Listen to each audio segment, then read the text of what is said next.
Even their old roster with completely different players was in a similar situation. All right, so here we go. We're over on Miramar, flying right over Los Leones, getting everything situated. Going to end up over next to El Pozo. We don't have a whole bunch of Campo Militar teams, so most of our teams tend to play towards the, I guess, middle north, back down towards the south. So really not a lot of adjustments going to come into play. Yeah, I mean, again, we got to see a couple of teams probably flex drop off of their northeast drop spots. But on Miramar, it's obviously the largest map, so it's the easiest one to do it on. I don't expect any sort of, you know, different drops lead into people dropping on each other. But then again, we saw that yesterday with like Genesis and Sonics getting into an early scuffle and that sort of thing. Poor Riot Squad. They have so much pressure on their shoulders inside of this game. Everybody keeps talking about how much they want to hear the comms. They want to hear what's going on inside the team itself. No pressure. Now is your chance, guys. You just have to make it towards the top, and we finally get to listen in. But we got Endemic and Wildcard also completing their jobs. Nothing too terribly crazy I see going across the map. Not standard. Los Leones is kind of getting separated out as it do. We've got Envy off to one side of it, United off on another. No big surprise there. Wildcard making their stretch back over towards the north. One of the few teams that does tend to play way up towards the north. There is a little bit of intertangling between Wildcard and Zenith. And actually, someone's shooting already. I think that's Sonic's taking a couple of pot shots. People still in the air. Yeah, that's Singleton just shooting at Zenith. That's... Well, anyway, let's talk about this first circle. Guy to be shooting at you, though. It is, absolutely. And they're going to need to land and loot up quickly because this is a center circle. We already have a lot of players inside it. Walt Jr. Walt Jr., you're not on Wildcard, man. Just you shouldn't drop with them. Let them go do them. He's actually very separated out away from the rest of his team. All of Wildcard dropped together. Walt Jr.'s kind of by himself. Patron is the nearest player, but he's about 600 meters away. Yeah, it's one of the things about Miramar, how it's almost easier to trash loot on Miramar than it is on Erangel. But the problem with that is that means a lot more people are going to be doing it, and so you're able to get intertangled like it is well, that's what Zenith and Wildcard. Miramar, though, is there's just people everywhere. Yeah, like, exactly. But especially Wildcard, in the mid game. Yeah, they don't want any of that in the early game. They're just going to pull off, go further up north. I don't know if they're going to go all the way up to La Carrera. But anyway, further up north, loot up, and come back in from the north side, which is going to be the emptiest. Right now, though, Team Envy are going to be looting up Los Leones. It's in the circle, but it's not towards the center. But this is a good position for them to push north.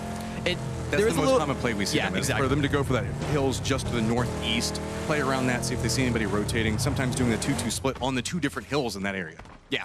And actually, Envy, we've seen them do a couple of different splits. Splits are almost coming back into fashion. They were punished a fair bit earlier on this year. Is that why we got Gunnar back as a coach, bringing back the old school trigger happy 2-2 splits? Yeah. But people, okay, you two go in that shack, you two go in that shack, just survive. So I use Gunnar and Shax, just reminds me of that one Halo Klein game from Phase 2. Throwbacks, doesn't matter. This game, right now, no kills just yet, because we're still in the first couple of minutes, but I expect to see some teams start to rotate to. I'm interested in where Genesis is going to rotate to. It's Genesis, they're right in the middle of the circle. They love playing the middle of the circle. They're not going to stay in, but they never stay there. Yeah, they always like to rotate out to somewhere where they can at least net potentially a couple of kills. Yeah. We do have a couple of people already on the move trying to scout out different locations, you can see. This feels like one of those moments that whenever your drop location actually is in the center of the circle, it applies a weird form of stress. Like, okay, we don't want to stay here, but where do we want to go? Everybody usually has that secondary strategy that comes into play. Genesis seems like they have like 5 or 6, depending on what they feel can net them the most benefit inside the game. I wouldn't say that your drop spot being in the middle of the circle is an added stress. It's just a different kind of stress, because you do need to worry about making sure that you're in a position to hold before people come up and push onto you. But timing is the same whether you're inside the circle or outside the circle. The only real difference is if you're far away in Alaska. Well, it comes down to the point of where do you rotate to that, you know, if you're already safe, now making the choice to rotate to somewhere and choosing to be in that unsafe Because being in hard cover is yeah, you're safe, literally safe from bullets, but that's not the same power and ability. You got to look forward in the game, so you want a position that Genesis have just rotated to, southeast of Picado. It's a nice hilltop. It's a good little basin to control, and they're actually inside a compound as well, so they have sight lines, but they're not too exposed. What's interesting is Taylor J was sitting here for quite a while looking back over towards that hillside. I think he firmly expected Genesis to rotate to that spot. You can see that it's going to be Belfrost that also comes up and provides a little bit of reinforcements. The other two are going to be running up right back behind that, showing up probably about another 15-20 seconds. But already aware of where these potential rotations are going to come in to be a factor. I think that's a big part of playing in this league format that we don't really get a chance to talk about. And knowing and having an expectation on how other teams are going to move becomes a big factor in how you're going to handle approaches, pushes, and and trying to get people and getting knocks on rotations. It's a domino effect. If you know that one team goes to this position, that's going to change how another team in that area plays around. And you can swap out one team, one of the 16 teams for someone else, and it could change the state of the entire game. Right? Sometimes it's not even knowing the exact team. You just know, oh, people inside the NPL like to play that building right there. So if I keep an eye over there, maybe I can get like a knock out of it. Yeah. I mean, I don't know if you're alluding to this or not, but Taylor J watching that position yet didn't take a single shot. In Miramar, the distances in the early game are so wide that, yeah, getting a knock is a good waste of resources for the opposing team. It's a good war of attrition, but you're not going to get a kill off of it unless they're way out in the open. And so sometimes it's the good play to not go loud early. It's what made the Rumblers so successful previously. Looks like we might have a little bit of green on green action, as we can see. And blue on blue. Yeah, taking a couple of shots. Tempo Storm, again, towards the beginning of the game, taking a couple of shots their way, but they do manage to get away with it this time. Nobody knocked, nobody in trouble, nobody like big ditch jumps coming into play from Zampa, so looks like they're going to be able to make a safe rotation over there, but Envy kind of posted up where they're at, and I believe that we saw a separation out. Looking back over towards the map, I believe that the Rumbler player is left that location. Yeah, no one wants to commit to a fight in the early game right now. The only time we've seen it happen is in areas of the map, particularly the south areas, that are difficult to kind of retreat once you're involved. But here, there's still ample space, and the terrain works with you being able to kind of U-turn and pull out of there relatively quickly. And so you don't have to take a fight if you don't need to. United, though, they're going for their own split. Movements. This is what they're doing right now. They already know Genesis is not going to be in Picado anymore. Let them separate out. They had a path back over there. Now running the 2-2 split we were talking about a second ago, using Picado as kind of dividing line. I mean, Genesis are also in a split of their own. They all went down southeast, but then a couple of minutes later, went up north. And so, yeah, everyone's just getting into their initial position as a group of 4, but then splitting from there, which is a safe way to do it. And then you got Riot Squad bringing in, okay, we've got the guns. Let's look around. Anything there? Nope. Oop. Okay. Oh, Crispier taking a shot back over towards low-key Vignaldo, but he's going to be able to make it into cover. Yeah, I mean, they know Endemic are there now. That's surely a sign that someone is in that position. You know someone is out there somewhere that's taking a shot at you, which is always fun on Miramar. But most of our teams have managed to cluster towards the center. If we end up with another centered circle, I wouldn't be surprised. Pretty quiet. Everybody's already kind of prepping for that second circle. I think that's one of the reasons why we're seeing a lot of these 2-2 splits. Just in case you don't end up with one of your splits on top of it, you end up having a safety position. Yeah, I mean, when the circle is center like this one, the early game is generally quiet because no one has to take risky wide rotations. And we see a lot of what's happening in this game of just leapfrogging further and further into the circle, safe movements, and the action's going to start to pick up. Generally, obviously more towards like the 5th circle, but even on the 2nd circle, that's when we're going to start to see maybe like actual fights for position rather than just like poke. It's like, oh, like poke the bear. Oh, wait, you're fighting back. I'm out. Look at this, Cam. You were talking about how we're starting to see 2-2 splits make a comeback. I'm looking at the map right now. I see 7 teams running 2-2 splits. Let's see, 1, 2, 3. We got Lazarus, Tempo Storm. Ghost was kind of running one. Envy is definitely one. Is Fozu arriving late count as a split? And we'll say yes. We'll say yes. Yeah. Okay. Yeah, we're trying to bump these numbers up. Yeah, the rookie numbers. We gotta make sure to step them up. We're selling these numbers to advertisers. All right, so you can kind of see how everybody's set up. We're waiting for the blue to kind of connect in and show us where the new safe zone is, but you can see everybody towards the circle, towards the center right now. That hillside around Picado, just to the north of it, where we have Sonics kind of posted up as well as Zenith, that is very difficult terrain to traverse. So that could be a very big factor, depending on where we see this next circle come into play. A lot of teams going to have to make very difficult choices on rotation due to it. It's a risky position to hold, and it's fine in the early game when there's no major threat to the Sonics right now, but once in the early game, we'll see where the next circle goes, and it's going to go on that position. They may want to center up a little bit because in order to control that entire hillside, you need to be widespread. But when you're widespread, that obviously means that you're at a threat of being collapsed upon once the circle gets smaller and smaller. I love how VZ was prepped and ready to go. He's like, all right, we're going to have to make a long rotation for this. Hops in the motorcycle, gets ready to go, gets way ahead of the rest of the team. Is like, okay, wait, nope, never mind. Wait. The bike, yes, the bike is faster than the other vehicles. Regroup with everybody and now figure out what we're wanting to do. They're actually making their way towards the edge. Endemic on the move as well. Back over towards Monte Nuevo to the west of the circle is really what's wide out in the open. Genesis look like they're actually moving back down towards Picado. What's tricky about this is that there's actually a big wide field strip coming from Picado all the way to Monte Nuevo. And so everyone's trying to avoid that. We're going to see most people try and take the hill just above Picado, if not inside Picado, which we already see The 3 2-2 teams, split. perhaps 4 arriving in this position. The 2-2 split from E United, that was pretty risky. You can see Charouz off in the distance. He was making a cross and was thinking about going right up next to Picado, but I think that he finally saw one of the members from Genesis, gave it a little bit wider of a berth, and should be able to meet up with his teammates. That was a breath of destruction that could have happened. You looked the wrong way. United are caught between Genesis and the Rumblers. They're able to get inside hard cover, and they should be fine for now. But it's still not the most comfortable positions. I'm more interested in what's going to happen to the teams coming in from the north, but Rumblers, eyes on Endemic, pushing in as well. They're actually taking a position in the field, but it's a big, wide warehouse, so that allows them some mobility to play around. You got a lot of protection from one angle, but the other angles tend to be a little bit more risque, so... To be fair, the other angle is off towards the weak side of the circle, so it's always nice. This is a good circle, first circle into second circle that makes that barn work. And that's something that's really good to be aware of as you're making your choices inside of rotations when you're playing, is, okay, this building can sometimes be weak, but understanding where the rest of the teams are going to be rotating from and where that safety could lie, actually going to be a big benefit in this case. Granted, it's harder to read like the servers that we play on, the games that we play in versus the NPL lobby. You're actually able to sort of read what these players are doing. Everybody better inside of matchmaking plays with such great decision-making all of the time. Just drop a chinky. That's the way you do it. Hot drop, man. Right? You hot drop, and then you decide where to go next. You know, we're picking on, but these are the same things I do all the time. Yeah, exactly. You're what is it? Kettle calling the frying pan black? Something about... I have no idea what There's something... Never mind. I love how you're looking at me with hope in the eyes, and I'm looking at you like, I have no idea what's going on. It's a southern euphemism. That's kind of in your wheelhouse. Most of those we can't say on air, so. With this, we got Space Station Gaming looking back over towards Zenith Esports. They're trying to make a little bit of a push. We still got Wildcard and Vanquish that are looking back around the same direction.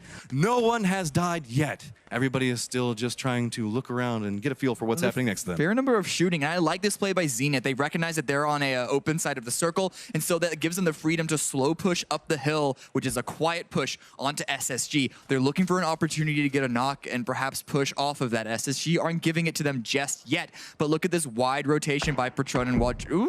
Okay, there's a couple of shots onto J-Sank. A little too early. I would have liked to wait until the other 2 players from Zenith were in position to capitalize on it and surround SSG. Now that J-Sank knows that there's a threat to the northeast, this is going to give an opportunity for SSG to adjust, and J-Sank's actually going to pull away from this. Here's the risky part of it, hopping on the motorcycle, but already aware of where they're at, so he could be able to use that wall. See, that's why he's trying to navigate out there, provide a little bit more cover, regroup, new circle pops, still staying on Picado, so not a lot of big rotations, really. It's just going to be Riot Squad, a couple of members of Low-Key, and Wildcard. This is great for Sonics. They still have that hillside, and they're basically dead center, looking down onto the low ground of Picado. They do need to worry about any threats coming in from the east, like Lazarus, or north, like Vanquish or Space Station Game. But right now, Zenith are continuing to push into Power Grid.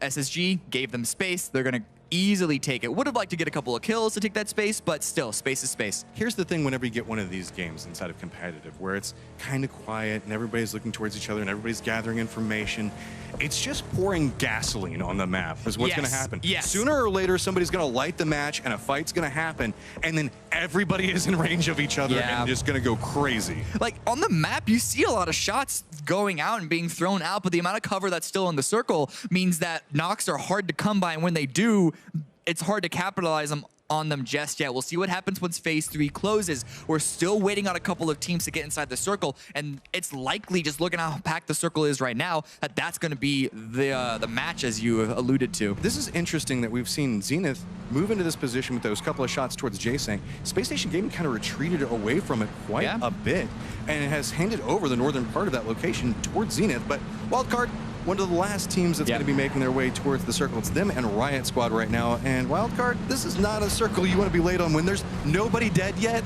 This is very scary. Where they're rotating through, though, it makes sense why they didn't have priority on the circle right now, and it kind of plays into how we've seen them play. They're driving a little deeper than I would have expected, though. They're able to block sight lines from Power Grid, but Vanquish, you can already see them moving out, trying to capitalize on this. A couple of shots come out on Kickstart already. We got Riot Squad. You thought we saw a little bit of push come out from Wildcard. Riot Squad is just running right through this, making their way on a similar path. Oddly enough, could cross right along the same path that we saw Wildcard at a second ago. Oh, vehicle hits a rock, gonna flip over, slow him down just a bit, but there should be fine. It's just about the damage that they take. Leda opts into getting out of the vehicle, and he is gonna go down. This is gonna be very bad, as he's gonna be easily flushed out. Flipping is bad, driving uphill is bad, flipping uphill in a Murado is the worst position to find yourself in, and that's what happens when you take a risky play like that. Riot Squad got punished heavily. And we honestly actually do see Riot Squad and Wildcard probably about 500 meters away from each other. Anytime you're at this point in the game and you're living in shack and you're hugging against rock and you're very separated out, not the best point, but they are pretty close to the circle, so that might give them a little bit of space. What's odd is we've seen Riot Squad not have a chance to be very active towards the early parts of the stage. They're not getting the kills that we normally see. Are we now going to see them play full defensive and just go to play for I don't think Riot Squad understand the definition of full defensive, but yes, more defensive than otherwise. But this is a tricky circle. We were thinking that a lot of emphasis was going to be put on the high ground, but we do get a circle 4 hard shift down towards the south. E United dead center, and the Sonics. It's going to be a tricky decision for them to make. Do they want to hold off the attack from the north and keep their high ground control over the rest of the circle? Or I guess that's the only option they have, actually. You know, I just said the fact that the map is kind of covered in gasoline and we're waiting for the match. The circle just decided to move back down south and just bring out a flamethrower and be like, let's go. This is a big match. Envy, though, they're also inside the circle. They were playing it safe, still holding the southeast side. 0 kills for them.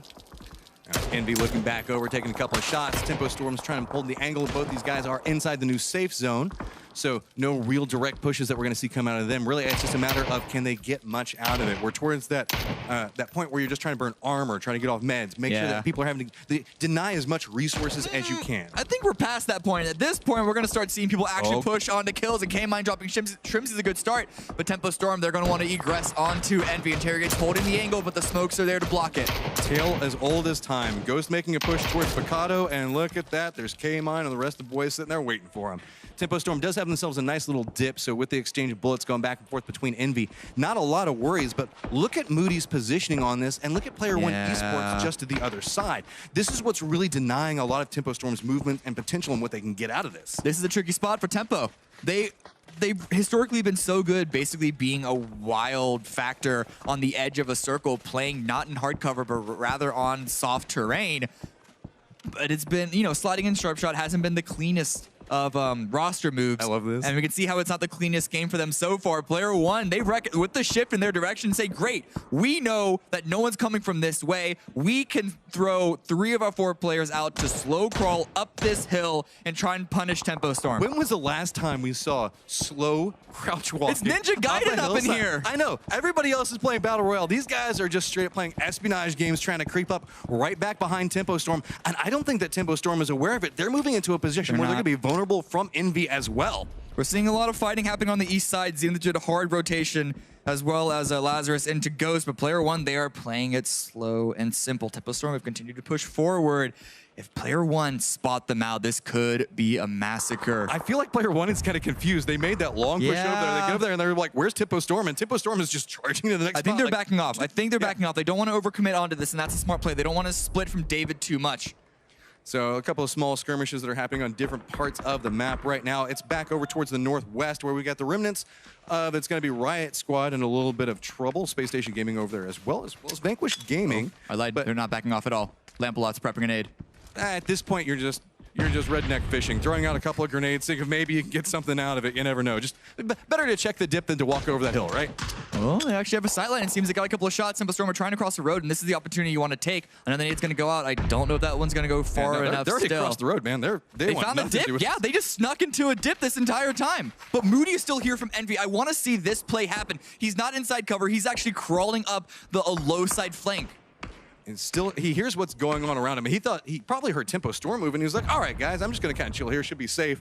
Suddenly, here's another squad. New circle pops. That rotation from Tempo Storm going to come up big for them as now E United in the middle of the circle. It feels like wherever E United goes, the circle just wants to go with them. Whatever's going on with this circle, it is just in love with E United. Zenith do go out in 16th. We have to mention they didn't want to come in from the north. They wanted to try and push into Picado, but they got torn apart by Lazarus and a little bit of help from Ghost, but Ghost aren't in a healthy position themselves. but we're still eyes on Moody trying to punish that. But player one, I think they pulled away just in the nick of time. This is the hill of non-action. Every single time somebody pushes up to it, there is nothing to be found there. As player one esports already making the push away from it, and Envy's now in the same spot. Player one is like, wasn't there a team just here? Moody spots out a player from player one, gets a couple of shots, doesn't land too many shots. They're not even looking Moody's way. There you go, he gets one. Spins back over, he's got a second one. Look at this, Moody's coming up big, and player one esports is in a lot of trouble now. He has Interrogate for assistance, and actually almost all from Envy are up there to support him. That's why they went loud when they did. Rumblers are trying to trade it back onto them, but player one are wounded. Now we've got player one that made the push right over next to Tempo Storm, so it has to be ridiculously cautious. They're down to one member. We also do have Endemic that's making a push as well, so we've got David posted up now. Got to be Sonics and Space Station Gaming. One of the members from Space Station Gaming already down. Actually, a lot of damage back over towards Space Station Gaming. A lot of members of Space Station Gaming are down. Sonics, they held this northern hill. Space Station tried to push into them, but Sonics held it with an iron fist. 3 kills, not a single player dead. Not a single player even got downed, I don't think. But over here, Adam throws a nade out towards the low key. Just trying to buy a little bit more space, slow them down, got an angle for it. He's just holding the line. Fig's just trying to get something as well, trying to find these peaks back around. Look at the defensive line of vehicles along this shack. They've made their own fortress out of it, but they have to be really cautious. They do have some hills that are providing some cover from the backside. That's why nobody from Picado is taking those shots. E United doesn't have the sight line to really do that much damage, but Fig, man, this is gonna be rough. What do you got for us? There's really not much he can do. He doesn't have any smokes to use. I don't know if he can grab any off of his teammates' dead bodies. He has a smoke wall already deployed, but shots coming in from so many different directions. And also do not 1G yourself. Wait for that to leave before you push through. And I love it. More and more Molotov used to deny the smokes. There's nothing better than whenever you see somebody throw down the smoke, they're like, I'm just gonna sneak in there. Fig actually got a down onto Pistola time with that nade. Tries to make a play with it, doesn't matter. Here comes the res, should be fine. And I believe almost everybody has now managed to make their way into the safe zone, find themselves an angle, but Endemic wants to go ahead and get into this party, taking a couple of shots and grenades back down towards Wildcard. United has been sitting pretty, and Crispier, though, yeah, we've seen them. Again, they play the early game very, very slow, but once the late game hits and they're in a position to capitalize on kills, they're going to go for it. Crispier just barely dodges a nade thrown out by Wildcard. Right, new circle's about to pop. Is it going to stay on E United? Definitely looks like that. So we got a couple of Genesis boys. They're going to be right on the edge of it. Finally going to leave Picado. Now we've got Endemic looking back over towards Vanquish. That's going to be a down on a Fozu and should be an easy follow-up. Tetch is going to be right over there next to it, and he's just going to be huddled next to that tree, praying for life. Yeah, Endemic, they're not going to want to push up this direction, get to the next circle, though. They're going to want to rotate counterclockwise. Granted, that's going to be through the Rumblers, but that's still a better path than this way. But they're sticking on this position because they want the kills. A headshot's going to make it a little difficult. It's going to remind Crispier that, hey, we can shoot back at you as well. And actually, Wildcard maybe that's having their own push off of this. Endemic was peeking over towards one side, gets headshot and going, okay, we're not going towards Wildcard, then peeks the other side, gets headshot from Rumblers and like, okay, we're not going that way either, so now what do we do? They got to go one way, but over here in Picado, they got to figure out how they're going to split this area because they are running out of buildings. Lazarus and Genesis, already a couple of kills for both of their names, still 4 up both squads. This is a fight I cannot wait to see. These guys are going to have to fight their way through this. There is not enough territory to really work with. Genesis is H-Win looking around, a couple of grenades going back and forth, but not going to connect. K-Mine way off in the distance, trying to see if anybody's going to push. Alo steps up. H-Win was holding that angle, waiting for it. Now the rest of the members of Lazarus going for repositions, trying to defend each other. Everybody's still just in that information gathering phase, trying to figure out what's going on. They are a black hole of destruction when you see Lazarus tear down upon you. And Genesis, are they going to be able to hold them off? There's a man advantage on the Lazarus' side. A nade comes out. It's not going to find anything. Envy go down. This is a great position coming out from K-Mine. He's just holding out, waiting for these grenades, waiting for the smokes. Everybody's just playing right along the edge of the blue. That's going to be the big factor that forces the action at this point. I believe everybody's managed to just barely get inside the circle, but can these guys manage to exist this close to each other? Nerf has already gone for a position out and away from this, trying to hold down. Alo's starting to do the same thing. A little bit of damage back over towards Nerf. That's going to reveal the position. Nerf, oh, he repositions his vehicle. Just doesn't want to lose tires. Yeah, so even with the fight not finishing Lazarus and Genesis, they are both going for position. They are preemptively smoking out to the middle of the field because they know that they're on the hard edge of the circle. Genesis are retreating there. They're going towards the southeast side. Nerf. There is so little cover. Nerf is trying to go for a push onto one side of it. Unsid and Alo were thinking the same thing. This fight is separating out. H-Win still back along that angle, right up in each other's faces. It's Purdy-Curdy. H-Win going for peeks back and forth. Can't quite get the angle. Neither one wants to commit because it is so hazardous, but it's going to be Luke. Luke goes for the flank and comes up big.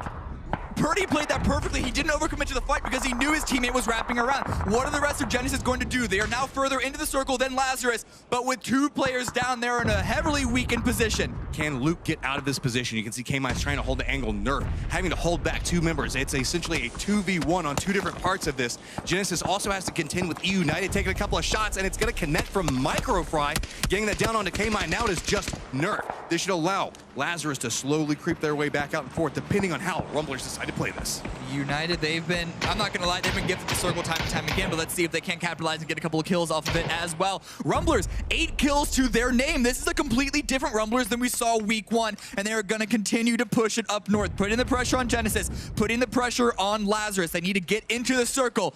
How are they going to do so? I don't know if they can use a ridge to push over inside of it. They may just need to do it with raw power getting kills. United's also going to have a crate that's going to drop right on top of them. More presence from heaven. Give them everything that they can need to win this. If you guys don't win it, I don't know what's going on with you, E United. But now Lazarus is on fire right now. They have contention points for it, but a hard push. Nerf's on the side of it. We've got Endemic also still 1 member alive, trying to figure out what they want to do. But Luke's got to beat back over towards Cherry Poppins. Going to drop it. That's a good start to this. It's going to slow down the Rumblers' push, but they need to make a push of their own, and they recognize that Nerf is still alive in their way. Wally's going to go out. It's not going to find Nerf just yet. Rumblers playing a little bit of that trench down there. Nerf trying to survive through it. Balefrost gets an angle back over towards Lazarus, connecting with a couple of shots onto this. Everybody's still just vying around these different positions at E United, trying to play away from their sight lines, whilst also trying to get some type of angle. If you're Lazarus at this point, you know you need something out of it. They use so much utility, so many smokes, just trying to get away from Genesis. What do they have left? Do they have the tools to actually make any form of push towards E United? I don't know. Not even tools, like just cover to find, even if they have the tools to get there. Rumblers have the high ground a little bit looking on them, but they've used a lot of smokes themselves. I don't know how many they have left in their back pocket. Lazarus are taking a lot of damage though. Luke's down. Purdy is now down. It is Alo left, I believe.